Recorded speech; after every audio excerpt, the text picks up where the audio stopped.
If Gareth Southgate does not win the Euros in Germany, or if he doesn't put in a performance good enough to win the Euros, then he should be sacked. He has unbelievable players. Look at Kane, Saka, Trent, Bellingham. He can't lose this. And I know, it's harsh, but if he's got a golden generation of players like this, and he still plays the slow, boring football that doesn't suit his players, then enough is enough. Maguire, Pickford, they're both good players, but in the right system. Gareth Southgate has decided to build a system that suits those two players more than anyone else.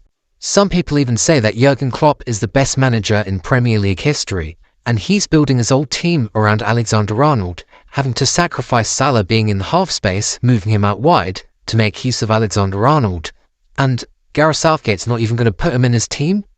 Some defenders aren't as good at defending compared to others, except the best managers still fit them in the team by building a team around them. So Pep Guardiola could revolutionize football by moving Stones into midfield on some occasions. And he's just going to chuck Henderson in there. Think of Spurs last season and how reliant they were on Harry Kane constantly.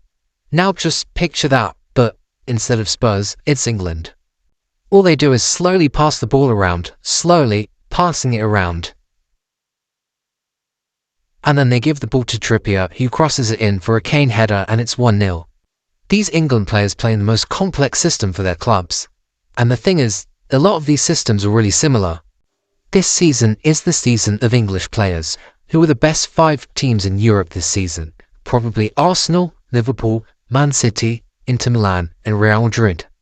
Real Madrid's best player this season? English. Man City's best player this season? English. Arsenal's best midfielder? English. Arsenal's best attacker? English. And Liverpool's best player behind Salah? English. And finally, the best striker in the world this season? English. And it's not like they can't play together, as if we've got too many players in one position like Argentina did with strikers a few years ago, or France with defenders. What's the most desired trait for wingers in football right now? Being able to receive progressive passes and take on your fullback. And the player with the most progressive passes received in Europe's top 5 leagues by a mile is Bukayo Saka. Now, this is something really tactically important. Every midfield needs something called a deep-lying playmaker. Someone that can break down a mid-block or a low-block with progressive passes. And this is like the one thing that Arsenal don't have in their team right now, which means they have to drop Odegaard into deeper positions to create. But in my opinion, the best deep-lying playmaker in the world is Trent Alexander-Arnold. He's like a deep De Bruyne. And another player any team in the world would want in their team is someone like Declan Rice. Someone with tons of energy and great tackling that can stop counterattacks before they even happen. These are 2 rare profiles in the modern game, and England have the 2 best players at these specific profiles. Gareth Southgate is so spoilt for choice. In fact, you can make a strong argument that the 5 best right-backs in the world are all English. I'm not saying that. I'm just saying you can make a strong argument.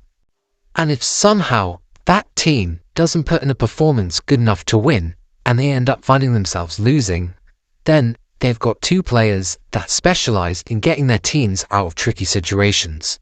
Constantly. I mean, Kane literally played for Spurs for years. And if their defense is really that much of a problem, then you can have a strong counter-pressing system so they ultimately don't lose the ball. And if they do lose it, they win it back, which means the opponent can't really score. And that's why Arsenal have the best defense this season.